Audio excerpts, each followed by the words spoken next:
Estamos no ar, beleza?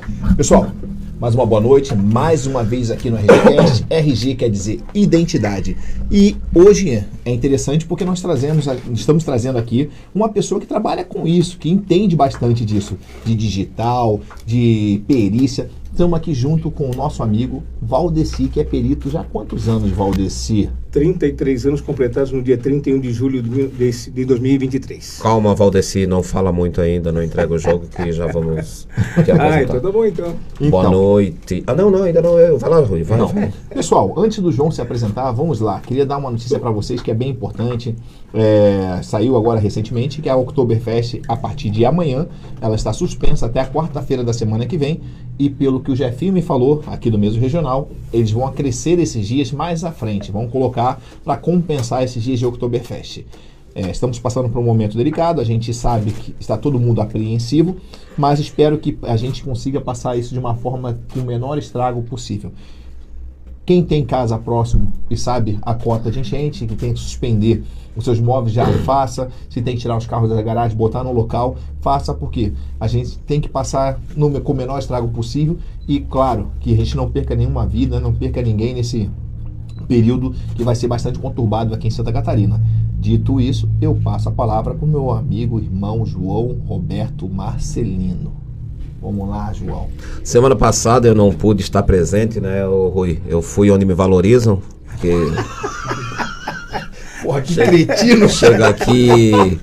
Chega o Valdeci, ganha docinho, o nosso Jorge Tadeu da fotografia ganha água, pra mim nada, mas tá valendo. Pessoal, muito boa noite, meu irmão Rui, estamos novamente no nosso podcast, o melhor podcast do sul do mundo. Estamos hoje com uma figura ilustre, e eu vou falar um pouquinho dele, depois ele vai se apresentar. Para quem não conhece, a Prefeitura de Blumenau, junto com o CDL, fez uma campanha e o nosso amigo Valdeci tá com essa característica aí, porque esse ano ele vai ser o Papai Noel aqui em Blumenau, então tá fazendo um bico, porque ele tá precisando. Então vamos começar. O que o Rui falou, o Rui tem muita razão, né? Estamos passando por um momento crítico aqui em Blumenau, com essa quantidade de chuva que tem caído, porém, a nossa região, a região aqui do Vale, a região do Alto Vale, toda Santa Catarina, nós somos muito resilientes. E passaremos por mais essa inquietude da natureza e sairemos bem. Porém, eu penso, Rui, conversando hoje com a Cris, minha esposa, que nós já sofremos há muitos anos com cheias aqui, né? Desde 83, se não me engano. E aí o questionamento que eu faço para as nossas autoridades nesses anos todos nós não conseguimos criar um plano de contingência para trazer o mínimo, porque ainda traz estragos. Ainda causa dentro da nossa cidade, ainda pessoas ficam desabrigadas, pessoas perdem casas.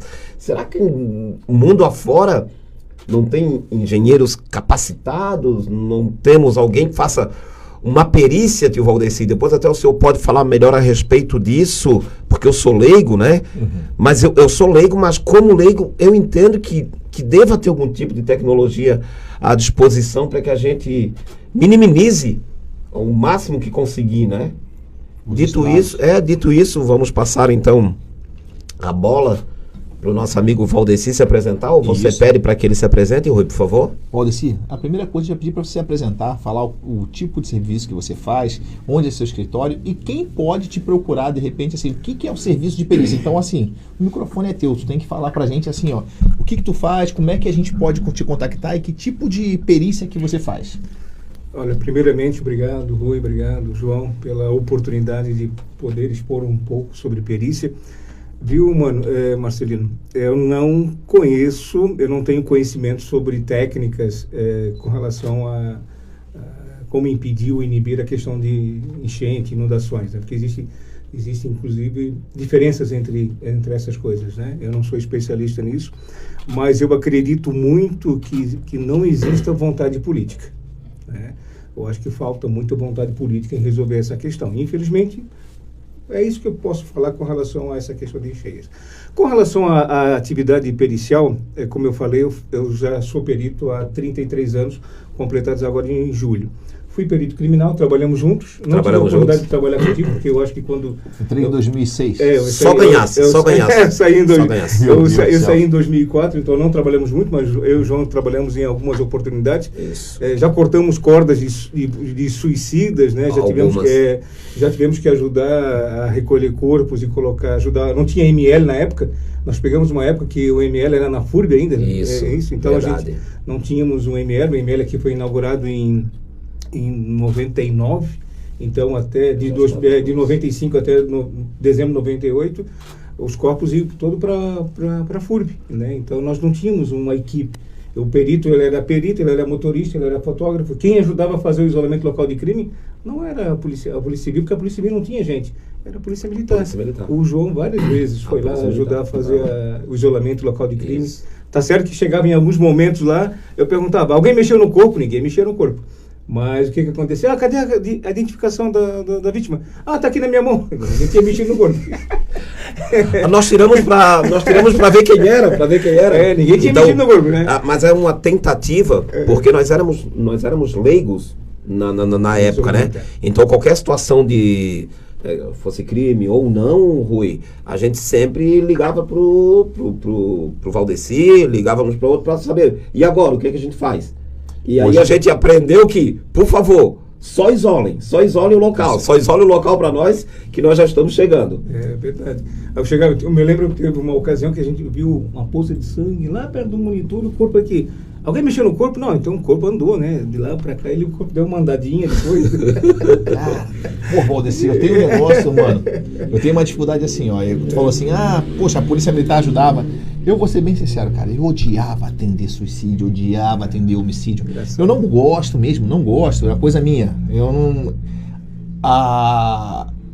Ver a morte de perto não me faz bem. Entendi. Entendeu? É isso, a gente sabe que todos nós estamos caminhando para isso, mas assim, ainda mais quando é morte violenta, envolve família, eu acho que isso me arrebenta demais. Então eu sempre preferi trabalhar com combate a roubos, estelionatos, essas coisas para mim é muito mais tranquilo. Olha o coração de pedra, o coração de pedra corre sangue ali dentro. É que essa questão de você, quando você lida muito próximo da morte, você tem a certeza da finitude. Que a finitude vai chegar para todos, né? Então a gente prefere muitas vezes usar de sabotagem, né? Vamos desviar, vamos fazer um movimento de fuga esquiva, sabe? Porque eu acho que eu nunca quis me acostumar com a violência, com a morte violenta, entendeu? Entendi. Esse é o grande problema, entendeu, João? Eu digo isso, mano, Valdeci, porque quando eu vim para cá, era próximo ao Natal de 2012, eu vim para cá. Um pouco antes, um dia antes de eu viajar para Santa Catarina e me alojar aqui, tinham matado uma pessoa próximo lá de casa. E aí, sabe que uma pessoa... o que aconteceu? Assim, ninguém morre de graça. Ou seja, uma banalização da morte muito grande. Eu acho que isso não é legal. Eu não quero me acostumar que você matar alguém é uma coisa normal. Entendeu? Eu tenho isso pra mim. Tu tirar a vida de alguém é uma coisa muito séria. E tipo assim, eu não tenho, eu sempre falei que trabalhei com roubos, eu nunca hesitei em fazer o meu trabalho. Se eu tivesse que fazer, eu faria. Mas a gente vê que o que acaba acontecendo não é uma coisa tu trabalhando, defendendo um terceiro, não, geralmente é covardia, é maldade. Então eu não gosto de estar próximo a esse tipo de coisa, porque a gente começa a repensar o que é o ser humano. Então isso pra mim é estranho. Então assim, eu nunca gostei mesmo, eu sempre procurei me afastar disso, não gostava de sobreaviso, assim, ficava ali contando que não acontecesse nada para não atender, entendeu? Eu não queria atender esse tipo de coisa. Deu um roubo, isso, aquilo, tráfico, para mim tava tudo certo. Agora o homicídio para mim era um lugar difícil, entendeu? Entendo, mano. Engraçado tu fazer essa colocação da coisa finita, né? Da ceifação total da vida, né? Realmente é verdade. Mas eu aprendi uma coisa na vida que eu passo para minhas filhas, passo para as pessoas, né? De que se você tem um problema na tua vida que você não consegue resolver com dinheiro, aí realmente você tem um problema. Boa. Isso é verdade. E a morte, infelizmente, né, a gente que está acostumado, que se acostumou a ver pessoas a lidar com a morte, a lidar com crianças mortas, que é uma coisa que machuca muito, machuca demais, né? Então a gente aprendeu a ver assim, a enxergar A pessoa reclama, puxa, eu tô com um probleminha, que, pô, eu tô com... Pô, se eu não pagar isso aí, eu vou no SPC. Aí eu pensei, puxa vida, será que realmente tem pessoas que não dormem, que ficam preocupadas, né? Meu Deus do céu. Cara, o dia que tu conviver com o que a gente conviveu, com pessoas mortas, com crianças, com mortes violentas de trânsito, né? Aí tu começa a perceber, puxa vida, como essas coisas são insignificantes, né? Uhum. Então a gente realmente tem que valorizar a vida, né? A vida é a coisa que tem que ser valorizada, realmente. Dizer que... como aconteceu uma vez que eu fui atender uma ocorrência lá, estava um cidadão lá com várias marcas de facão, lá em Gaspar, né? Várias marcas de facão, era noite.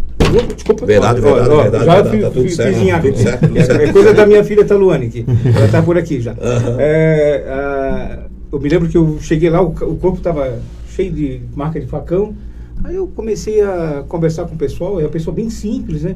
Aí vi um senhorzinho de barba lá sentado lá na escada de cimento. Eu falei assim, o senhor conhecia o rapaz que morreu aí? Sim, eu conheci, sim, foi eu. Ah, tá, e como é que é o nome dele? Ele falou o nome, tá. Quem matou? Não, fui eu. E tava lá de boa, sentado, encostado lá? Mas como assim? Não, fui eu que matei, por quê? Ele começou a me incomodar aí, ele começava a fumar, eu pedi pra ele não fumar, ele fumava demais, aí ele fazia muito barulho, fazia som, aí eu peguei, tá ali o facão, peguei o facão lá e dei lá umas facãozadas lá, aí eu não sabia que ele ia morrer, ele morreu. Aí eu falei assim, olha só, aí é aquela coisa realmente, né? Pra ele, a coisa que ele fez pra ele, então eu falei assim, não, só está preso, né? Na época até eu me lembro que tinha um pessoal da Polícia Militar, pode conduzir o cidadão aí à delegacia, e realmente eu percebi, naquele dia eu percebi, caracoles, o rapaz matou com uma frieza muito grande, né? E falou, banalizou para ele aquela vida ali dele, não, aquela vida, a vida do cara não valia nada e a dele também não valeu nada, porque daqui em diante ele ficou preso. Né, ele réu confesso, né, confessou crime, imagina, e é muito triste isso também.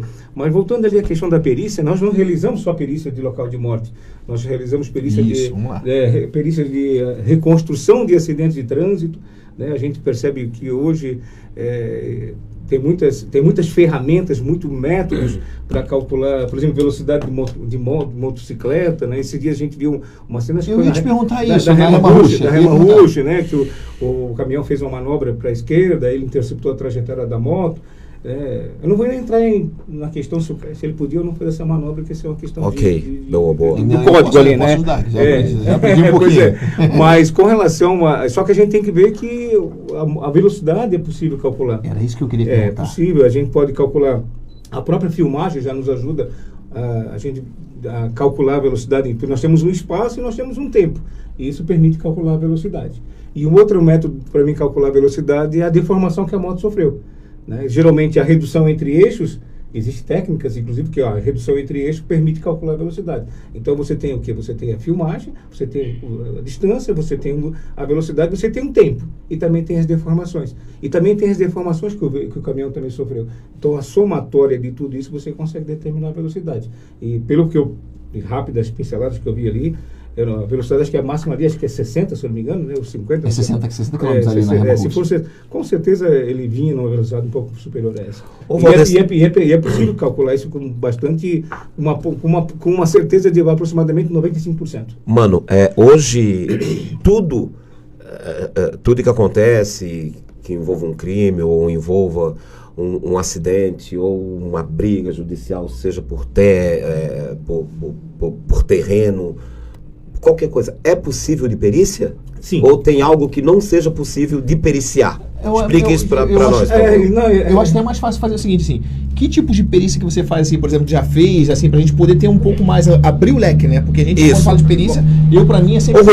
Mas também tem essa, porque assim, qual o tipo de perícia que ele faz? De repente ele pode estar num quadro de perícias e tem outras pessoas que também fazem perícias diferentes da dele. Tá conseguindo me entender? Entendi. Por isso que eu pergunto, tudo é periciável? Quase tudo é periciável. Perfeito. Vamos falar de algo que não foi possível ser periciado. Uma transportadora de Itajaí, numa época, entrou com uma ação judicial reclamando da empresa de monitoramento via satélite. Que a empresa de monitoramento não conseguiu mapear um roubo de um caminhão. O caminhão foi roubado, aí não conseguiu mapear. Aí, durante o processo lá, foi discutido, e a empresa de rastreamento via satélite, na época, falou assim, olha, nós tivemos um problema, no sistema de satélite. O satélite falhou. O satélite está lá em cima, né? E como é que nós vamos fazer uma perícia disso? Ui. Entendeu? Concordo. Na época foi assim, é uma perícia impossível. Hoje ainda é impossível. De repente, daqui a alguns 10 anos aí, 20 anos aí, com Elon Musk aí permitindo fazer essas viagens, quem sabe a gente vai pegar aí um... Mas é meio caro, né? Pra ir lá até lá o olho. Não, mas é engraçado, a gente pode... Isso vai acontecer. Aham. Isso vai ser factível daqui a alguns anos, daqui a uns 30 anos, 40 anos. Vamos fazer. Não, tem um problema no satélite, vamos fazer uma perícia lá no satélite. Vamos pegar aí um ônibus espacial, vamos fazer uma perícia. Mas hoje não tem como fazer. Então alguém ficou lesado. Ela se tornou uma perícia impossível de ser feita. Conclusiva, né? Não teve como fazer, determinar realmente quem falhou. Se foi a empresa aqui em solo, se foi o satélite. Então, realmente, essa perícia se tornou prejudicada. Não teve como fazer. Ô, Valdeci, Mas tem coisas mais simples que também são prejudicadas. eu acho que a pergunta que eu vou te fazer, eu acho que é o que é mais simples para se fazer. Queres ver? Uma época, a polícia, não sei se a polícia civil também, mas a polícia militar comprou um lote de armas, isso Brasil afora, e essas armas estavam das pessoas para lançar, ou dela cair. Sim. Não precisa entrar em detalhes? Sim. Não precisamos entrar em detalhes Mas na 24/7? E aí? Não, olha só, eu fiz um caso agora. Eu vou até me lembrar a data. Dia 14 de dezembro do ano passado, nós fizemos uma perícia numa arma dessa, que o policial militar reclamou de que ela teria caído no chão e ela teria disparado e teria acertado a coxa dele. Bem, vamos lá. Primeiro que só que o problema que eu fiz a perícia no passado, que era 2012. O incidente tinha ocorrido em 2022, ano passado. 22. Em 2012 foi o incidente, 10 anos depois. Putz. Então, 10 anos depois, essa arma ficou guardada no depósito da Polícia Militar, e ele foi encaminhado para a gente fazer a perícia. Só que essa arma já tinha sido periciada na época pelo Instituto Geral de Perícia, já tinha confirmado que não tinha nenhum tipo de problema, e mesmo assim o cidadão lá, o autor da ação, ele insistiu que fosse feita uma nova perícia. Tá? Aquele caso que o cara vai coçar a perna com a arma. E É, aí disparou acidentalmente com o dedo no gatilho. Ô, Rui, você é o perito, não, né? Não, só tô falando. Tá falando coisa do senso comum, por favor, Valdeci. Próxima vez o Rui senta aí, tu senta aqui no lugar dele, porque ele vai explicar. Tá bom, beleza? Aí o vamos que lá. nós fizemos? Inclusive, um dos que nos ajudou a fazer essa perícia foi o Mano Dávio lá. Ah, pô. Ele nos ajudou a fazer a perícia lá. E nós fizemos, inclusive, ele que foi o nosso ele que botou o colete lá, então foi encaminhado para a gente colete da Polícia Militar, com código, tudo certinho. Fizemos os testes de acordo com as normas do Exército, certinho. Né? E, em resumo, a arma não apresentou nenhum tipo de falha. Ela teve mais ou menos, derrubamos ela acho que umas 16 vezes no chão, em vários sentidos, várias posições, e nenhuma delas marcou a espoleta. A gente usou projétil inerte, né? sem pobre, sem nada, e nenhuma delas marcou a espoleta. Então, aquela arma especificamente não tinha nada. O que nós conseguimos constatar de deficiência foi no equipamento, foi no coldre. Que era imagina, né? Lembra, né? Com o velcro, tudo rasgado, o coldre todo rasgado, quer dizer, o colete não tinha marca, não tinha modelo, não tinha série. Então, realmente, o que nós constatamos foi um problema do colete tático. O colete tático tinha problema na época. Mas a arma não. Não, a arma não tinha nada. Ô, Valdeci, tem um amigo meu aqui que ele tá falando o seguinte, ele te fez uma pergunta, ele disse assim, ó, não dá de fazer a perícia no satélite. No satélite não, mas no receptor é possível. Não, nós fizemos a perícia no caminhão, fizemos no equipamento de comunicação, isso foi feito tudo perícia. Mas a alegação da empresa de que o problema não era dela e sim do satélite, a gente não conseguiu fazer. Já gerou uma dúvida, né? Uma dúvida. Entendi. Hoje, por exemplo, essa questão de rastreamento, existe aqueles que a gente chama de buraco negro, né? Que são as sombras. Área de sombra que não pega, que não funciona. Túnel, então isso tem alguns problemas também. E sempre tem um delay, né? Principalmente em termos de determinar. Às vezes a gente quer determinar a velocidade do caminhão através do satélite. A gente usa o tacógrafo para calcular a velocidade do caminhão, mas também usamos também a do próprio satélite. E às vezes dá algumas diferenças também. Ainda não é uma coisa 100%, o monitoramento é bom, mas não é ainda 100%. Mas para cálculo de velocidade, por exemplo, que a gente queria usar agora recentemente, não conseguimos. No caso do satélite, né? Nesse caso aqui eu falei que não foi possível, foi furto mesmo. Furto não, foi roubo, né? O caminhão foi roubado lá com uma armada, tudo lá. Sumiu, mercadoria, pneus, imagina. Pneu, carga de pneu. Carga de pneu é muito bizarro. Qual o tipo de perícia que você é mais acionado, Valdeci? Documentos, falsificação de contratos de empréstimos consignados. Olha só. Hoje, por exemplo, tem muitos aposentados que são procurados por essas empresas, esses bancos. Cara, eles são chatos, né, cara? Desculpa, mas na verdade eles são chatos demais. Ligam, perguntaram pros velhinhos e... Aí eles digam, geralmente assim, ó, tem aquele senhor que ele precisa do dinheiro. Ele vai mas lá, ele vai no senhora, banco. né, que seja. É, mas ele vai o no aposentado vai lá, faz um empréstimo, ele vai lá, não é banco, são correspondentes, né? Sim. Isso. Aí vai lá, assina o contrato lá direitinho, peguei 3 mil reais. Essa assinatura ela é multiplicada por mais 5 vezes. Eles pegam essa assinatura e implantam em vários contratos. Aí o que acontece? E o pior, né? O velhinho ele recebe esse dinheiro dos outros contratos. Porque o interesse das empresas que vendem esse produto é a comissão. Entendi. O dinheiro vai lá para a conta do aposentado, né? Então não existe esse desvio, né? Então o que acontece? Essa assinatura autêntica ela é transformada em outras assinaturas. E pior, como hoje é tudo digital, então tu pegar um Photoshop, recortar e fazer um Ctrl+C e um Ctrl+V é a coisa mais simples que tem. Isso é uma coisa que vem. E tem um outro lado da história também, né? Tem um outro lado da história de profissionais do direito de outros estados, que a gente já soubemos também, que eles simulam ações falsas. Ou seja, digamos que tu já é aposentado. Eles têm acesso às tuas informações, entram com uma ação no teu nome, falsifica inclusive a assinatura da procuração, falsifica a assinatura da declaração de hipossuficiência, do comprovante de endereço, entram com uma ação judicial, tu nem fica sabendo da ação judicial, eles acabam se apoderando de todo o dinheiro. E o aposentado nem fica sabendo que tinha uma ação. É muito comum quando, aqui em Blumenau, quando a gente vai fazer uma colheita de assinatura de pessoas, a primeira coisa que a gente pergunta, o senhor sabe por que o senhor veio aqui hoje? Ah, não, eu entrei com ação. Ah, então tá bom. Já aconteceu o caso, a pessoa não saber disso. Não saber disso. Ah, não sei por quê. Não. Aí, além do contrato ser, a assinatura do contrato do banco ser falsa, e também às vezes a própria procuração também.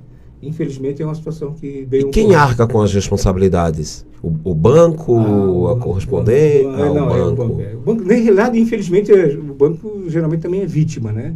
Dessa história também. Porque o banco fica o banco, nós temos o aposentado e temos o banco, e temos o correspondente. Geralmente o problema está aqui. No meio. O problema está no meio. Então hoje no nosso escritório, nós somos efetivamente 8 pessoas no nosso escritório lá, e 80% do nosso trabalho é a parte de documentoscopia, ou a grafotecnia, que é a análise da assinatura. E isso tem bastante. E aqui na região nossa, né? E a gente consegue só emitir o nosso escritório. Por mais que o cara seja habilidoso, eu vou te fazer a pergunta. O cara é habilidoso. Vamos dizer que o João aqui, ele é um 71, e aquele forte, habilidoso nas coisas. Ele pegou, olhou, não, eu faço esse desenho aqui igual. Isso. Ele pegou, fez ali uma assinatura igual a minha. Tu acabou de falar um termo bem interessante, desenho. O perito não analisa desenho, ele analisa a estrutura, ele analisa o ataque, onde começou a assinatura, o remate, onde terminou o traço, as separações entre sílabas, entre letras, o movimento, se ele é mais curvilíneo, se ele é mais angular. Então a gente não analisa a forma. Mas a minha própria assinatura muda um pouco. Não existe 2 assinaturas iguais. É isso que eu falo. Tu vai fazer 10 assinaturas, as 10 assinaturas serão diferentes. E serão diferentes em termos de formas, mas estruturalmente são iguais. Era isso que eu queria entender. Então, se eu analisar as 10, estruturalmente elas são iguais. As formas são diferentes. Essa aqui tu fez um pouquinho mais curva, essa aqui um pouquinho mais angular e assim por diante. Então, se você pegar 10 que eu fiz e 2 que eu não fiz, você vai saber que aquelas 2 eu não fiz. Com certeza. Isso é interessante. Agora começamos a entender. Isso é com certeza. Lógico que com o tempo tu vai aprendendo a fazer isso. É a mesma coisa com essa impressão digital. Quando eu olhei ali para ela, eu já falei, isso aí é um verticilo. Né? Que significa o quê? São 4 tipos básicos de impressões digitais: verticilo, presilha interna, externa e arco. E esse é um tipo de de impressão digital, verticilo. Né? A minha, por exemplo, é presilha externa, do polegar direito. Que significa? Tem algum significado? Não. Por exemplo, a minha pressão externa eu sou mais bonito que tu, por exemplo. Não tem brincadeirinha.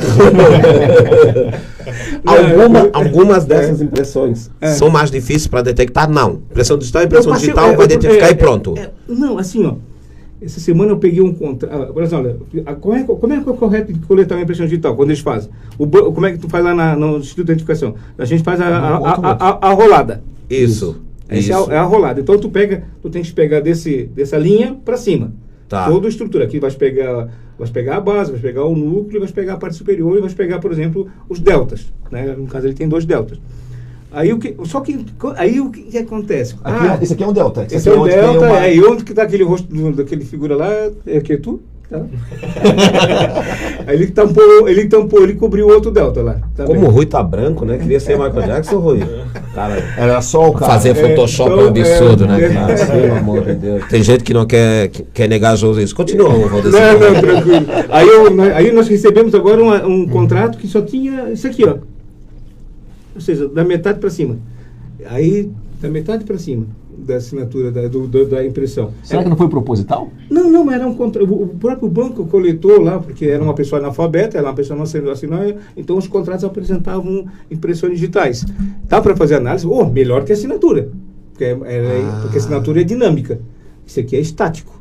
Isso aqui não muda, é imutável. A não ser que a pessoa cortou o dedo, raspou, caso contrário, ela não modifica. O problema é que ela teria que ser mais...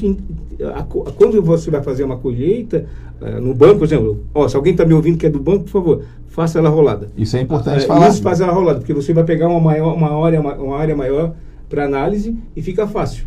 Fica fácil fazer análise. Quando você só pega a metade, você tem menos linhas, menos elementos para poder comparar com o polegar direito. E outra coisa também que a gente percebeu, essas identificações biométricas de cartório. Quando vai no cartório, a gente tem que fazer a identificação biométrica pela impressão digital. Antigamente eles pegavam o dedo, o index aqui, o indicador. Por quê? Se na realidade o que está na nossa carteira de identidade é o polegar direito. Aí agora parece-me que agora eles estão começando a pegar o polegar direito. Porque não faz sentido pegar... Como é que a pessoa do cartório lá vai comparar uma impressão digital? O sistema faz isso. Mas eu quero comparar para saber se realmente é do Marcelino. Aí eu vou pegar a identidade dele, que tem um polegar, vou comparar com um indicador. Não existe, não tem como. Cada dedo, um é diferente do outro. Entendeu? Então, se for para coletar, pega do polegar direito. Assim, entendeu? Então, é complicado. Na academia eu abro com os dedos diferentes, com um, com o outro. Academia é uma coisa, mas agora no cartório também existe. A academia não é com facial? Não tem isso ainda. Não chegamos a esse ponto ainda. Academia.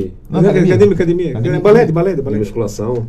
Um homem É. desse tamanho passando dedo. Pelo amor de Deus, eu tô perdendo a fé na humanidade, cara. Tecnologia? Não, mas isso são essas identificações biométricas. Identificações biométricas existem várias. A perícia grafotécnica é uma identificação biométrica, a facial, a facial pega 3 coisas, né? Tanto que a gente não usa boné, porque ela pega, pelo que eu lembro, ela pega a orelha, medida, acho que distância orelha, a boca distância entre olhos, faz uma triangulação assim. Triangulação e olhos ali. Eu participei agora de um seminário em Alagoas, em que o professor que estava falando sobre essas questões das análises, das identificações faciais. Nós temos que... o que acontece? Nós temos que tomar cuidado, porque às vezes as medidas podem induzir a erro também, né?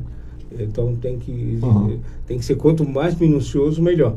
A identificação facial para efeito de acusar alguém tem que ser muito bem feito. Nós tivemos fui procurado agora por uma advogada do Ceará que mandou para nós uma foto que o cara tá de boné e de máscara. E aí o Ministério Público acusa, não, é ele, é o fulano e tal, é o Juliano.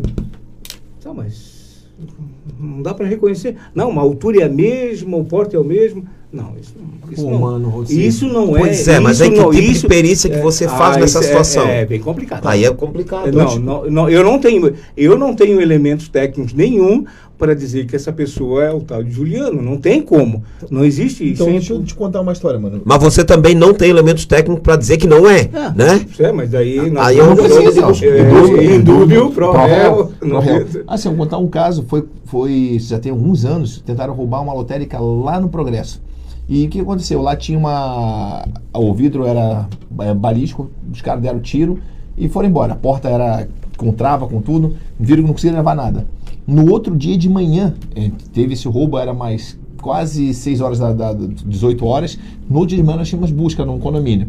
Fomos lá, na casa eu olhei pro guri, o Gustavo fala até hoje disso, eu falei assim, cara, eu acho que essa bermuda aí, o cara tava com a mesma, um deles estava com a mesma bermuda, aí eu olhei e falei assim, aí eu falei, porra, roubaram lá, estavam de capacete. Aí fui, peguei os capacetes, peguei a moto, cara, levei o guri e já levei o outro junto. Levei todo mundo pra delegacia. Aí o cara, pô, Rui, pra que tu trouxe o cara? Eu falei, calma aí. Abri a imagem, o cara tava com a mesma bermuda, com a mesma camiseta, com o mesmo casaco que ele tinha roubado no dia anterior. E aí? Beleza. O outro cara, ele tava na casa do cara, ele e o outro. Mesmo capacete, mesma compleição física do segundo, que não tava com a roupa. Compleição física, tal, altura, tudo. Na imagem tu via perfeito. Era o cara. E era o cara? Calma, chegou o ponto. Cara, quando fiz o relatório, prisão preventiva pros dois, né? O juiz decretou prisão preventiva pros dois, confirmou o flagrante e manteve os dois presos. Depois de um tempo, eu descobri que o segundo, aquele que eu acabei levando, ele era muito parecido com o outro cara, tinha a mesma altura, cara, tudo. E o cara tava num lugar errado naquele momento ali. E aí eu fiz o quê? Eu fui atrás do cara que cometeu o roubo mesmo e comuniquei o juízo explicando que aquele cara não fazia parte, que naquele caso era vagabundo também, tá? Era bandido mesmo. Tanto que ele foi preso. Mas não cometeu aquele crime. Isso. E por um acaso eu descobri isso, na época, eu posso falar, naquela época a gente tinha bastante interceptação telefônica. E esse cara que eu prendi, ele tava chorando com outro vagabundo fora, lá da cadeia, falando, porra, jogaram nas minhas costas mais uma cadeia, me ferrei, vou responder uma tentativa de latrocínio, não sei o que, papá. Eu falei, porra, o cara tá chorando, e aí tu vai indo atrás, aí tu pega os outros, vai cruzando, e tu viu que não era ele realmente. Mas são coisas que acabam acontecendo. Então sim, esse é o grande problema do reconhecimento, né? Tem um problema. Por isso que a perícia ela é mais criteriosa, né? Isso. Ela jamais daria convergência em situações tão superficiais como essa. A perícia, para ser correta, ela tem que ser minudente, ela tem que ser precisa para não causar nenhum tipo de injustiça também. E eu falo da importância da perícia, mano. Por isso que eu trouxe você aqui hoje, porque o pessoal, assim, às vezes, pô, como é que o pessoal da polícia descobre essas coisas? Eu lembro que teve uma época aqui em Blumenau que tinha muito furto de residência. Além dos roubos, tinha furto de residência, mas era furto na casa de juiz, de médico. O pessoal rico aqui de Blumenau, né? O pessoal que tinha dinheiro. Os caras entravam de um jeito, eu até cheguei a desconfiar que tinha algum esquema na empresa de vigilância. Eu falei, pô, mas como é que pode ter uma empresa, a mesma empresa de vigilância, e os caras entram lá, furtam, não disparam, ninguém vai ver. Então eu peguei, fui atrás, não deu em nada. Até uma promotora falou assim, poxa, entraram na casa dela, furtaram, e a gente não conseguiu dar resposta. Eu falei assim, doutora, não tem. Aí por um acaso, numa dessas, a perícia foi junto com a gente, conseguiu, o local estava preservado realmente, e aí a importância, que eu quero que tu fale sobre isso, a preservação do local do crime, porque às vezes o pessoal chega assim, tá tudo bagunçado, vamos arrumar e vamos chamar a polícia. E aí eu queria que tu falasse sobre isso depois. O local estava preservado, a pessoa chegou, ligou pra gente, a gente foi lá, levamos o perito. O perito conseguiu recolher digital, cara. Cara, que coisa boa. Bateu, ele jogou lá no programa, acho que é o IFES, né? É esse ainda? Você mudou alguma coisa? Esse é o IFES. Se a pessoa tiver cadastrada lá. Pois essa era uma pergunta que eu ia fazer. Se eu não tenho cadastro, eu cometi o primeiro furto da minha vida, eu não tenho cadastro. Não, mas depois tu é preso, a primeira vez que o cara é preso, ele é cadastrado. Então o que aconteceu? Não, mas ele já falou assim, não, eu nunca fui preso, nunca fui preso. Não. Isso que é errado. Eu acho que pra mim, cara, eu acho que... Mas aí não pode buscar nos bancos de dados eu fiz identidade? Não tá em algum lugar? Vamos lá. A tua carteira de identidade de Santa Catarina é a mesma que está lá no Rio de Janeiro? Não. É a mesma que está no Amazonas? Não. Nós não temos uma carteira única, nós não temos um registro único. Então nós não temos um banco de dados de impressão digital único. Quer dizer, a Justiça Eleitoral tem banco de dados, tem lá a nossa impressão digital, mas não se comunica com a Justiça ou com outras entidades. Então, infelizmente, no Brasil, se tu vai recolher hoje, tem uma impressão digital no local de crime. Vamos coletar? Vamos coletar. Coletar é fácil, tranquilo. Vamos saber de quem é. Se eu tiver 5 suspeitos, tranquilo. Agora, no universo de 5 milhões de catarinenses, 6 milhões de catarinenses, é impossível. Esse é o problema. Não existe isso. Tá? Isso é utópico, é que as pessoas às vezes estão acostumadas a ver o CSI. Esse é o segundo ponto. Lá eles têm padrão para tudo, né? Nós não temos padrão nem para impressão digital. No Brasil, os nossos veículos têm um cadastro único, que é o sistema BIM, né? Que é o Renavan. mas nós, cidadãos, nós não temos. Nós não temos um sistema único de identificação. Isso é bem complicado. E assim, desinteresse político. E aí chegou um ponto que o perito foi lá, ele recolheu essas digitais e identificou um dos autores. Aí o que a gente fez? Investigação por meio manual, eu fui puxando BO por BO, e aí tu encontra um cara que já tinha sido abordado com ele, tinha sido pego com alguma coisa junto, e aí puxamos. Aí falou assim, jogamos pro perito de novo assim, confere aquela segunda digital, vê se não foi esse cara. Cara, esses caras tinham furto no estado inteiro. Eles eram lá da região de Tijucas, era para aquela região ali, eles furtavam em Joinville, furtavam em Balneário, Blumenau. Os caras eram especialistas em furtos, os caras eram muito bons. Mas furtos grande. Né? Só nós furtos chegamos na casa, culposos. não lembro que nós fomos na casa, claro, pegamos isso depois de vários furtos, chegamos na casa de um deles, de um que a gente conseguiu, cara, tinha anel, cordão de ouro, tudo que era joias, relógio, e assim, e ainda aprendemos ele porque ele tinha uma estufa de maconha na casa dele lá, uma estufa mais um quarto grande, com iluminação, com estufa, com tudo, e ainda foi preso no tráfico ainda, porque depois ainda no telefone dele a gente pegou as conversas dele vendendo maconha ainda. Maconha in natura é complicado tu fazer análise. Eu me lembro que em Itajaí... Também já fizesse esse tipo de perícia? Maconha sim, droga sim, porque nós temos que fazer a pré-constatação, né? Para poder lá para o flagrante, essas coisas assim. Então, quando é cocaína, usa um reagente, acho que é o tiosinalto de cobalto. Fica azulzinho. A rosinha fica azul. Fica rosa ou azul, nunca me lembro qual é a diferença. Ele é rosa e fica azul. Fica azul. Né? E a maconha não, a maconha não tem reativa, a maconha é pelo olfato mesmo, né? Pela experiência que a gente tem também, quando está processada. Em 96, a primeira delegacia fez uma coleta de 900 quilos de maconha em Blumenau. Porra, cadeia grande, né? 45 tabletes de 20 quilos cada um dentro de uma ranja, caçamba de uma ranja. Isso foi lá para nós fazermos a perícia, isso ainda quando era lá regional, lá na Beira-Rio. Então a sala minha era um pouquinho maior que essa aqui. Imagina 45 tabletes de maconha dentro de uma sala pequena dessa. Ou seja, ficou para fora da sala. Não, a gente empilhou tudo lá, só que, eu falei assim, aí tá, deixei no dia seguinte, quando entrei, uma marofa, né? Eu vou ficar ruim com esse troço aqui. Aí eu falei com o delegado, assim, olha, vamos precisar eliminar isso aqui na época, acho que era o doutor Laut. Assim, olha, vamos fazer o seguinte, vamos falar com o pessoal, acho que mandamos aqui para uma empresa para fazer a queima, só que o que tinha que fazer? Tinha que coletar, aí eu peguei uma serrinha, porque era bem compressado, peguei uma serrinha, comecei a cortar um pedacinho de cada barra daquela, aí botei num invólucro daquele de filme fotográfico, né? Para quem, vocês que são novos, vocês não sabem, mas antigamente o filme fotográfico vinha num invólucro assim, um tubinho, aí a gente colocava ali dentro, então eu tinha lá. Então eu consegui separar 45 tubinhos daquele para mandar para o IAL, Instituto de Análises Laboratoriais. Aí mandei lá, botei numa caixinha, mandei lá, aí mandei, foi descartado a maconha, foi queimada. Aí demorou uma semana, veio o resultado da perícia. 44 invólucros contendo maconha, cannabis sativa lindeu, né? Cannabis sativa lindeu. E um filme fotográfico sem asas.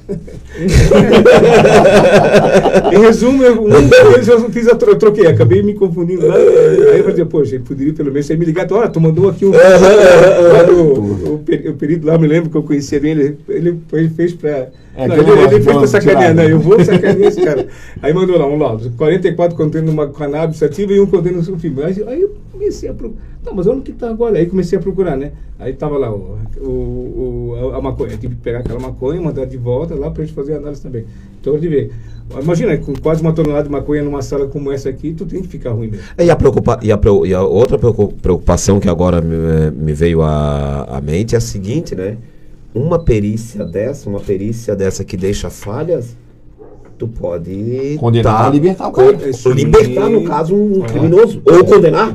Né? Então é algo de muita responsabilidade, né, Valdecir? Por isso que se criou aí, alguns anos atrás, 2018, para ser mais preciso, a cadeia de custódia.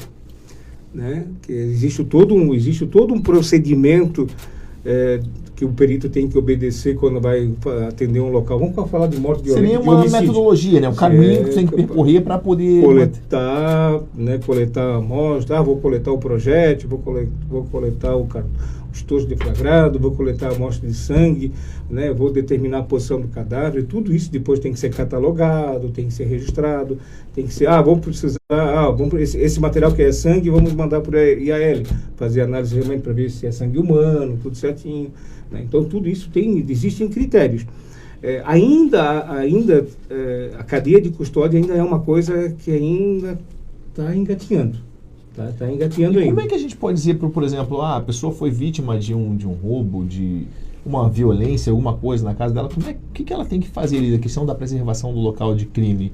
Como é que a gente faz isso, Valdeci, de uma forma assim, que seja muito simples das pessoas entenderem, para que fique acessível, não só a polícia militar, a polícia civil, mas que a própria pessoa, quando chegue, ela entenda que algumas atitudes ela não pode tomar? Vamos ser um pouquinho realistas, né, Rui? Tu sabes que nós não temos, a polícia militar não tem muito efetivo, a polícia civil menos ainda. O próprio IGP, que hoje ainda está bom, né? Hoje existe polícia científica, né? Existe um quadro melhor, acredito eu lá, porque já faz muitos anos que eu não estou lá na polícia científica, mas na minha época o plantão era eu. Né? Então, mas hoje não, hoje já melhorou bastante. Mas vamos pegar uma cena de crime agora.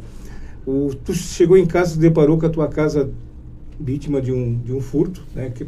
Janela quebrada, vidro quebrado, né? Tudo desalinhado, né?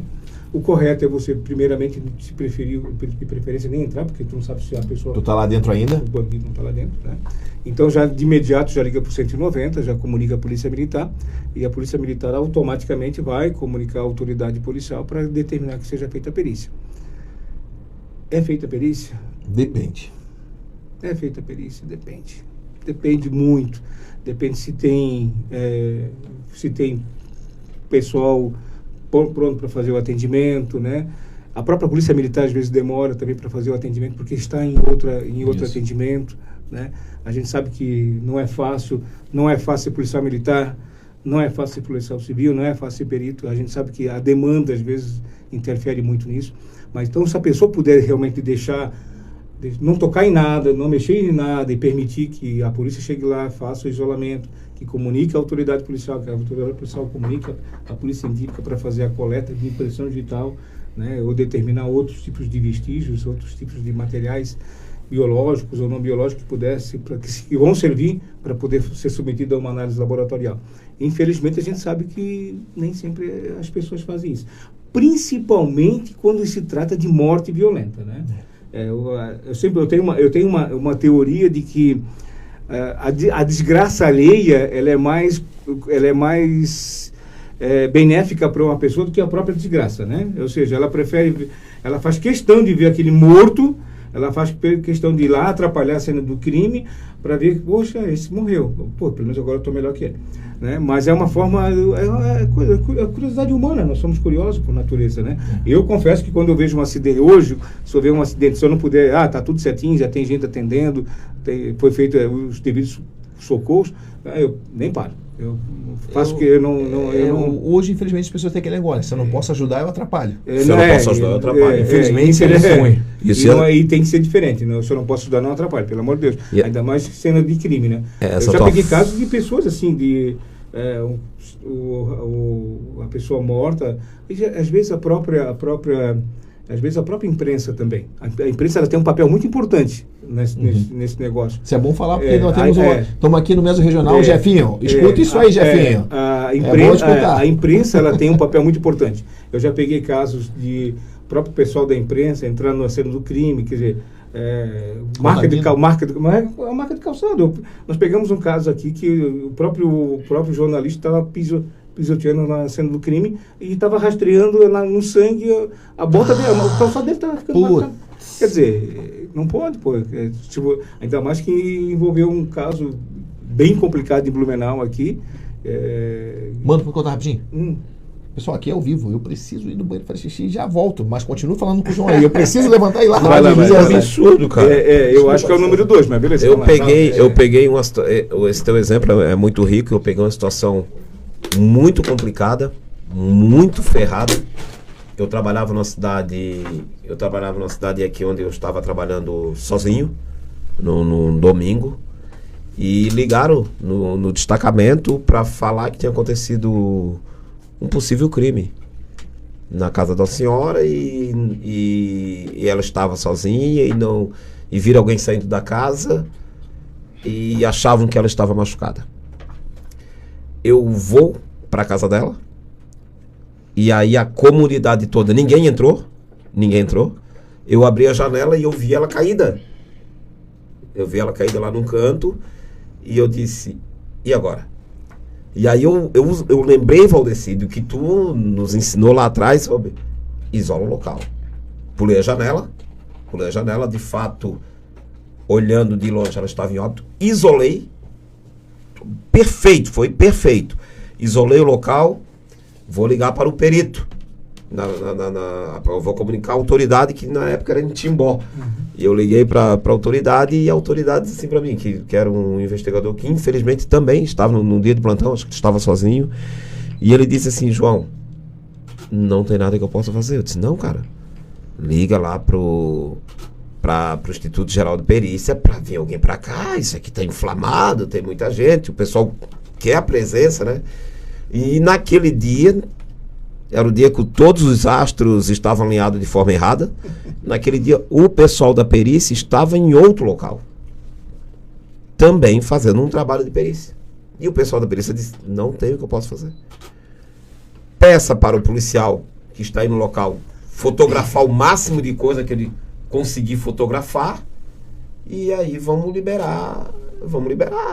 E aí foi o que foi feito, né? No interior a gente tem máquina fotográfica, fiz o que tinha que fazer para depois caminhar para a autoridade. Fazer perícia indireta depois. O problema é que a comunidade não aceitou muito bem aquilo e foi uma revolta. Queimaram pneus outro dia na rua, fecharam a rodovia. Passamos uma situação bem tumultuosa, porque vai naquela situação de que se eu não posso ajudar, atrapalhar, eu vou. Sabe, Valdeci? Então eu penso que, obviamente, tu vai explicar isso para nós bem melhor nesses 10 minutos que a gente tem, sobre o isolamento do local, Valdeci. A importância desse isolamento. Para que isolar? Por que isolar? De que forma isolar? Ah, mas eu não tenho uma fita métrica, como é que eu faço? Eu não tenho o que eu faço? O bom, a gente sabe que a polícia deveria ter realmente esses equipamentos, essas faixas de isolamento, essas fitas amareladas. Isso. Para fazer isso. Mas a realidade é outra, né? Se porventura ocorreu, por exemplo, até um suicídio. Vamos falar de um suicídio. O suicídio é uma morte violenta, né? Eu já cansei de chegar em locais de suicídio que a pessoa se enforcou, né? Aí a família ficou chocada com aquilo, foi lá e cortou a corda, botou em cima da cama e chamou a polícia. A gente até compreende que não deve ser fácil ver o pai, ver a mãe, ver o irmão, ver um parente naquela posição ali. Mas a partir do momento que você comete esse tipo de ato, você está prejudicando a perícia, porque suicídio é suicídio. Para ser suicídio, você tem que ter a perícia. Exatamente. Quem vai determinar se é um suicídio é a perícia. É a perícia. Tá? Porque pode ser uma simulação, já pegamos casos de simulação. Já pegou caso de simulação aqui já? Em Itajaí nós pegamos um caso de simulação lá. Tá? Mas isso é na cadeia, né? Na cadeia, né? Não. De vez em quando os caras se formam na cadeia também. Né? A cadeia já teve situações bem engraçadas também, mas nada assim, nesse sentido assim. Mas em Itajaí já pegamos um caso de simulação de suicídio que não era, mas era coisa de irmão com irmão. Briga de herança. Né? O irmão matou o outro e pendurou o outro lá fora, lá no caibo lá só que a gente conseguiu confirmar. Depois, na realidade, quem nos alertou foi a vizinha. Olha, eles viviam brigando. Dá uma olhadinha. Então a gente depois começou a confirmar direitinho as características de um suicídio. Geralmente o nó fica mais em cima, né? Fica mais nessa posição. Esse aqui era mais retilíneo. Então são coisinhas assim que tu vai analisar. Não, isso aqui realmente. Isso aqui foi um homicídio. E imagina, então se você desmancha o local, se você descaracteriza o local, você prejudica a investigação, você prejudica a perícia e automaticamente prejudica a investigação. Aí o que acontece? o perito vai lá dar um laudo, isso aqui pelas indícios, isso aqui é um suicídio, faz o laudo. Daqui a pouco a investigação, opa, não é bem assim. Aí lá tem que tirar aquele cadáver, fazer uma exumação para determinar realmente a causa da morte. A causa da morte. Então é muito importante, isolamento e local do crime. Ocorreu qualquer tipo de... você percebeu que ocorreu uma morte violenta, primeira coisa, não mexa, não altere o local, a não ser que você... a não ser que tu perceba que a pessoa tem uma sobrevida, aí é outra coisa, liga para o bombeiro, liga para o SAMU, né? Porque eu acho que essa é a prioridade, salvar aquela vida. Mas confirmou realmente que está morto, chama a Polícia Militar. A Polícia Militar também vai tomar todas as providências. Então, sim. Chama a Polícia Militar, que ela vai saber exatamente o que tem que ser feito naquele momento ali. Tá? E ela vai fazer o isolamento, porque hoje, se a gente for levar no pé da letra, Rui, o Código Penal prevê que quem deveria fazer o isolamento é a Polícia Judiciária, né? Que é a Polícia Civil através da autoridade policial. Mas a gente sabe que não tem efetivo para isso. Não tem como fazer isso. Então, essa transferência foi para a Polícia Militar. E a Polícia Militar tem um efetivo maior, tem um material, sabe fazer isso. A Polícia Militar ela evoluiu muito nessa questão de isolamento local de crime, né? Nós somos obrigados a evoluir, né? Nós somos obrigados. Lógico. Então, quando você interfere numa cena de crime, você está interferindo no resultado, diretamente. E sem falar também que é crime, né? Tu interferir mudar os locais também é crime, então tem que tomar muito cuidado com isso. Mas quando falou ali do presídio ali, né, eu fui criado em Itajaí, sou de natural de Itajaí, numa região que antigamente a gente chamava de Brejo. É uma região. Perto do Maruí? Não, em Maruí ali na região de Cordeiros ali. Sim, conheço. Então, trabalhei na CDP um tempo ali. Então da ponte para cá é Cordeiros, da ponte para lá é São João. Né? E ali na região ali na década de 80, 70, 80, ali a coisa era barra pesada, né? Mas hoje continua a mesma coisa. Mas melhorou bastante. Então a região do Brejo, eu me lembro, então eu fui criado ali, no meio daquele pessoal. E teve em 93, eu estava em Itajaí. Aí houve uma rebelião lá no presídio, lá no Matadouro. No Matadouro. Engraçado, grudado na universidade. Grudado na universidade, a entrada é uma favelinha, né? Pois é. Bem assim. Aí eu fui lá pro presídio, rapaz, quando eu entrei naquele pavilhão para fazer a perícia, parecia que eu estava lá na minha região. Aí, Figueiredo! Rapaz, eu conheci a metade que estava ali dentro. Meu Deus do céu! Aí tu imagina as escolhas que tu faz na vida. Perfeito. As escolhas que tu faz na vida, perfeito. Né, cara? Então, tu estava ali atendendo aquela ocorrência, né? Então, engraçado que eu tive até facilidade de entrar, porque eles sabem como é que é, né? Não, preciso entrar, preciso fotografar. Aí até me lembro, um tal de Eloy falou assim, não, o Figueiredo pode entrar. Olha aí. E entrei lá, fiz o trabalho direitinho lá. Então, para te ver que realmente essa coisa da perícia, ela é muito ampla, né? A gente estava numa residência fazendo uma perícia. Tu falou que tu não gosta de lidar com morto, né? Não. Eu me lembro que quando eu tinha, na época, a nossa coordenadora, assim, olha, tem 2 perícias para fazer. Tem uma perícia de ambiental, tem que ir lá no meio do mato, lá contar palmito que foi furtado, e tem um homicídio. Não, vou pro homicídio. Vou pro homicídio. Não, vou no palmito. Bom, a gente não ia ter problema se trabalhasse junto com o perito, né? Tudo certo, vai para um lado ou para o outro. Não vai. Valdeci, para as considerações finais, deixa eu te fazer uma pergunta que eu penso ser muito importante. Depois a gente faz os recortes, né, Rui? Quem pode solicitar hoje uma perícia? No teu caso ali, por exemplo, teu escritório, só judicial? Só judicial, eu mesmo posso? Não necessariamente. Hoje, por exemplo, ligou uma senhora para a gente fazer uma análise de impressão digital em determinado material, porque ela está desconfiada de certas pessoas, né? Então, qualquer pessoa, eu preciso, por exemplo, eu comprei um veículo seminovo, né? O meu veículo está com problema, eu comprei de uma revenda e eu vou andar com o meu veículo, tem problema. Preciso fazer uma perícia para saber se o meu veículo não está com o odômetro alterado, né? Se não é um carro sinistrado, se não tem qualquer tipo de irregularidade. É só ligar para a gente apresenta um orçamento, aí nós levamos em parceiros nossos, né? Preciso determinar se o odômetro foi alterado. Aí nós temos um parceiro. Vamos ver se o veículo não é sinistrado. Aí temos um parceiro. Aí o nosso profissional vai lá, analisa. Nós temos um aparelhinho que mede a espessura da tinta do carro para saber... Até na tinta, se foi pintado, se não foi pintado? Tem um espessômetro, isso faz uma análise bem interessante. Esse aparelho foi um dos primeiros que veio aqui até para o Brasil. Eu comprei já quando eu ainda era perito criminal, em 99. E eu comprava porque de vez em quando a autoridade policial ela me pedia para fazer uma perícia num determinado veículo que se envolveu num atropelamento e fugiu do local. Aí esse veículo, 2, 3 meses depois, eu vinha para fazer a perícia. Aí eu precisaria determinar se o veículo sofreu alguma repintura. Pô, na época... E esse teu aparelho dá para fazer? Sim, claro. Ele determina se o veículo sofreu qualquer tipo de repintura. Porque a pintura de um carro ele tem um padrão de fábrica. E quando você vai fazer uma repintura, esse padrão é muito maior. Então a massa, então ele altera toda a espessura do carro. Mano, teve alguém que me fez uma pergunta há um tempo atrás, e foi a seguinte: João, eu estava andando na 470 e tá muito buraco, e eu caí com a roda do meu carro no buraco, quebrou a roda, danificou o veículo, e eu botei na justiça e eu perdi, porque foi imprudência minha. Que eu deveria ter andado, mas eu estava devagar. Será que eu poderia, João, acionar uma perícia na época? E eu não soube responder para ele. Eu falei que poderia, mas aquele poderia, sabe, Rudi? Poderia, mas não poderia. Então, eu estou perguntando aqui, até porque, Valdeci, muita gente hoje anda na 470. Sabemos ainda que a 470 em alguns locais está um caos. Fala para nós, é válido, Valdeci? Nós fomos contratados para fazer a perícia nesse caso da van que colidiu com o ônibus aqui, com o caminhão, no dia 4 de agosto, que morreu aquelas... Sim.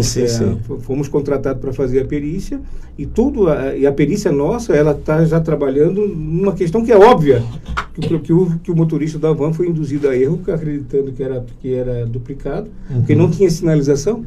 A ausência de sinalização, 470, a topografia em curva e a falta de iluminação contribuiu. Claro. Entendeu? Então a gente está fazendo, já fomos lá fazer a perícia, levamos o nosso drone, já fizemos todas as medidas e agora a gente vai emitir um laudo pericial. Então, uma das partes nos contratou para fazer essa perícia. Tá? Por que nos contratou? Justamente porque, possivelmente para demandar contra os órgãos públicos, contra o DENIT, ou contra a empresa que está fazendo a obra, ou alguma coisa nesse sentido também. Tá? Mas é muito importante que a perícia ela consegue fazer isso, ela consegue materializar. Tá? Se esse teu amigo tivesse na época nos procurado um outro profissional, poderia ter ido fazer o quê? Vai lá no local do acidente, do onde sofreu dano, fotografa, mede o buraco, tá? E faz depois analisa as deformações da roda, da suspensão, tudo assim, e faz pronto. Agora, em cima dessa pergunta, é uma pergunta minha. Ok, aí eu sofri esse acidente, correto? Procurei a perícia. Na semana seguinte, vocês foram lá fazer a medição do local, mas já taparam aquele buraco. Ótimo. É possível? Também é porque tu consegue ver o tipo de conserto. Dá para ver que o asfalto é novo, que o asfalto é antigo, dá para medir também isso aí. Sem falar também que existe informação. Hoje tem o Google, né, que tu consegue botar ali o Street View, né? Aí tu consegue ver se tem aquele buraco em imagens anteriores também. Faz essa busca. Isso dá para fazer. Nós pegamos um caso até interessante falar nisso. Lá em Itapema, um rapaz estava confuso, andando numa determinada rua. Aí ele estava meio escuro já. Aí ele, literalmente, ele passou reto. Ele tinha uma rua, aqui tinha uma vala e aqui tinha a rua. Então o que ele tinha que fazer? Chegar aqui, pegar a direita, pegar a esquerda. Ele passou reto, caiu na vala. Sem sinalização. Exatamente. Aí fomos contratados para fazer a perícia. Quando a gente foi lá, a vala eles tinham limpado o mato, tinham colocado uma placa de barreira. Aí, inclusive, quando a gente chegou lá, a gente tocou naquela placa, o cimento estava molinha. Inclusive, até eu me lembro que o nosso perito foi lá e botou a data. botou a data que ele veio lá e fotografou certinho. Então dá para comprovar isso, essa reciprocidade, da sinalização. Questão de incêndio, incêndio de carro, de veículo, de residência, mais de veículos, né? Hoje aqui em Santa Catarina, acho que nós somos uns 3 ou 4 especialistas nessa área, né? E a gente é um deles aqui também, para determinar a causa, como é, combustível, né? Se foi criminoso, para receber seguro, é muito comum, né? Mas Golpe, isso não existe no país, não existe, né? O pessoal, né? Eu acho que não, né? Golpe Não. seguro? Não existe. Eu penso que Meu não existe. Deus do céu. Enfim, mano, vou fazer aqui os agradecimentos. Vamos lá. Muito obrigado, Valdeci, por ter comparecido. Muito esclarecedor a tua fala a respeito de sinistro, a respeito de crime e a respeito de perícia, né? Penso que ficou muito bem esclarecido. Valdeci, eu queria te agradecer imensamente, porque assim, abre-se mais um leque. As pessoas que estão em casa nos assistindo já sabem que é possível fazer perícia de quase tudo, e que se ela tiver alguma dúvida, leva a perícia para ter um laudo técnico do seu lado, para que ela possa comprovar e buscar o seu direito. Então isso é importante. Mas eu queria fazer uma outra pergunta antes de encerrar, João. Pô, mano, não tem nada de engraçado, de repente, trabalhando na perícia, uma coisa que aconteceu, que tu pode contar aqui pra gente? Assim, ó, porque eu vejo naqueles vídeos, às vezes o cara tá lá, tá a perícia, mexendo na coisa lá, o cara cai em cima do morto, o cara vem com uma bicicleta, o cara que tá acidentado. Tu nunca aconteceu nada contigo nesse sentido? Ou... Assim, eu acho que vamos falar assim, um dos casos mais emblemáticos aí que nós pegamos. Eu estava de plantão ali na Polícia Científica, né? Na época ainda era Polícia Científica, depois passou para a IGP, agora voltou a ser Polícia Científica. Aí apareceu lá duas tracker. Duas tracker. Com a mesma placa. Mesma placa. Clone. Aí o cara me contando, aí o cara veio lá me contando, ele começou a me contar a história, né? Uma tracker era de um rapaz, estava ali sossegado, e o casal estava mais nervoso, né? Aí eu vou entrevistar o casal. Tá, mas o que aconteceu? Na realidade é o seguinte, a gente estava indo para o fórum assinar a nossa separação, e de repente quando a gente estava indo para o fórum lá, eu comecei a olhar, aí comecei a dirigir, estava com a minha tracker, de repente vi uma tracker na frente, olhei a placa. Mas essa placa parece que é minha, será? Aí o cara pediu pra mulher pega o documento. Eu pergunto, mas é minha placa. Aí ligou pra Polícia Militar, a Polícia Militar fez um cerco lá perto da Eisenbach. A Eisenbach mandou pra nós lá. Pegou todo mundo. Aí pegou e mandou pra nós lá. Aí eu falei assim, mas por que o senhor... Aí tá, e a gente tava indo pra se separar, mas por que o senhor tava se separando? Aí ele comentou que ele era representante e que toda vez começou a aparecer, haviam as multas no carro dele de Balneário Camboriú, 1h da manhã, 2h da manhã, e quem usava o carro era a mulher dele. E ele pensou, tu ele pagou uma parte. Claro, tô sendo corneado, né, cara? Aí ele assim, tá, e a mulher dizia que não, mas não sou eu. Aí o que aconteceu? Isso na época, antes das vistorias privadas, hoje já não aconteceria isso tão fácil, né? Aí o que aconteceu? O outro veículo, o outro rapaz que dirigia o carro, ele fazia performance, ele era travesti. Ele era um cara que se vestia de mulher e fazia aquele show, aqueles apresentação? Apresentação lá em Balneário Camboriú, lá naquela região lá. E o cara vivia em Balneário Camboriú. Antigamente, não tô assim, talvez o pessoal fala preconceito, chamava transformista, né? Eu lembro disso, dessa época. Não, o cara aí começou a contar, até eu me lembro que o nome do cara, ele tem o mesmo nome que o meu sócio, Denilson, né? Até hoje eu me lembro do rapaz. Qual dos dois que é o nome do Denilson? Os dois. Não, o rapaz que era transformista e o meu sócio também. Aí eu começou a contar, aí, resumo da ópera. Fomos fazer a perícia e qual era o carro que era dublê? Era do casal. Porque esse tinha tirado o carro zero e esse tinha comprado o carro seminovo. E eles fizeram, quando ele comprou o seminovo, comprou já com adulteração. E aí, na época, a vistoria permitiu a transferência para ele. Então, o carro do Denilson lá, já não era mais dele também. Porque eles conseguiram transferir o carro, que é uma placa só para os dois carros. Isso! Aí o que acontece? Quando transferiu o carro para o rapaz, lá vamos chamar de quê? O que estava sendo vítima de ser... Vou falar pro rapaz, que estava enganado, que achou que estava... Ele tava, então, toda vez que o carro dele, toda vez que o moço ia para Balneário... Que tomava a multa. Quem recebia a multa era ele. Aí eu resumo. Aí ele assim... então quer dizer que a minha mulher estava falando a verdade. Ela dizia, eu te disse, eu te avisei. Agora quem quer separar sou eu. E não, você separou e perdeu o carro ainda. Aí parece que ele pediu perdão para ela. E, cara, eles choravam. Mas assim, foi a cena bem... Porque movimentou todo mundo ali, né? Mas o carro ele perdeu, né? Não, aquele carro perdeu. Mas ele não estava nem preocupado com o carro. Ele estava preocupado em manter o casamento, ele falou, né? e devia, porque, né? Mas beleza. Hoje em dia o cara tava preocupado com o carro. Assim, pô, não. Mas pode ir embora. Aí, Mas na época eu me lembro que tinha uma... Brincadeira, E pessoal. perto ali não sei se você lembra, funcionava a revenda da Renault, na época ali perto da Breikoff ali, né? E tinha uma promoção que se você comprasse na época, um Picasso ganhava uma viagem lá para França. Lembra que era uma esse é promoção? antigo pra caramba, Não, mas acho que era na antigo. época de 98, acho que era pra antigo, Copa ainda. Mas ele Era pra ir pra falou- Copa. Não, falou, antigo, isso é uma Isso. história bem antiga.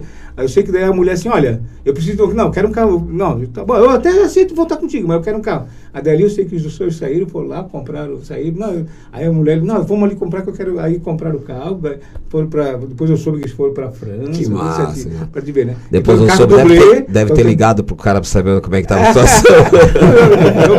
Como é que tá o senhor, Não, na realidade eu encontrei uma vez num shopping no Martin, algum tempo depois. Que bom. Aí eles não já tinham um filho também. Que legal, que Até legal. então eles não tinham. Deu certo. Que bom, que bom. Pra te ver que realmente carro do bem pode causar separação. Tem que tá? Não, na verdade, isso daí ajudou. Vamos né? ver então, porque hoje, já que hoje é o último dia Não, último dia não. Calma aí, o fala último direito. dia de uma interferência da nossa Isso. querida e doce e bonita Oktoberfest. Mas daqui uma semana nos encontraremos, na quinta-feira que vem, para o desfile. Um abraço especial ao meu grupo, que é o melhor grupo Ó, o do descombeiro? Oktoberfest. Não, que do Comeiro é outra coisa. O Oktober Group, que é o melhor grupo de desfile do Oktober, tá? Eu vou desfilar dia 14. E nós vamos desfilar. Dia 14 também? Que dia 14, sim. Dia 14, sim. é. Menos o Rui. Não tem amizade com ninguém, né? Durão, grossão, o Bambambam. Quando eu ando na rua, eu já desfilo. O Roger mandou aí. Agora o Rui veio. Não, faz as coisas consideradas. Eu já vou fazer o quê? Pessoal, depois dessa que o Rui falou, um abraço até semana que vem. Aldeci, muito obrigado. Em pé a ordem. Valdeci, mano, muito obrigado por tudo. Mandar um abraço pra nossa galera também da Verde Vale, né? Opa, aí manos, um abraço. A gente está muito preocupado com as chuvas, mas creio que ela vai passar mais desapercebido, né? E Tomara. Pena que cancelaram o nosso evento de amanhã, mas por um bem maior. Semana que vem a gente vai estar tudo junto. Com certeza. Excelente. Se Deus quiser. Se Deus quiser. Meus amigos, eu agradeço mais uma vez por vocês estarem aqui com a gente. A gente traz informações, trazemos pessoas aqui que vão expandir o nosso conhecimento, porque que a gente aprende todos os dias. Todas as pessoas que vêm aqui, a gente aprende muito e é um prazer recebê-los aqui, ainda mais pessoas que... eu vou falar igual eu falei pro João na última vez. Como você, Valdeci? Eu tô comendo brigadeira, cara. Antes de tudo terminar, eu esqueci. É doutor Fernando Leite. Então, o senhor está convidado para vir no nosso podcast. Só vamos acertar o dia. O senhor que é um advogado polêmico, mas no podcast o senhor tem que fazer como o senhor faz no seu escritório. Tapa na mesa, Não fala tem alto. coragem de fazer isso. Eu quero ver, Quero ver Fernando. aqui. Eu quero ver tu fazer aqui do jeito que tu É, faz no isso teu aí. escritório. Eu quero ver se tu é esse fenômeno todo ou se tu é só fogo de palha. Fernando, um abraço, querido, e obrigado por nos prestigiar toda semana. Falou, pessoal. Um abraço pra vocês Abraço aí. a todos aí. Até mais.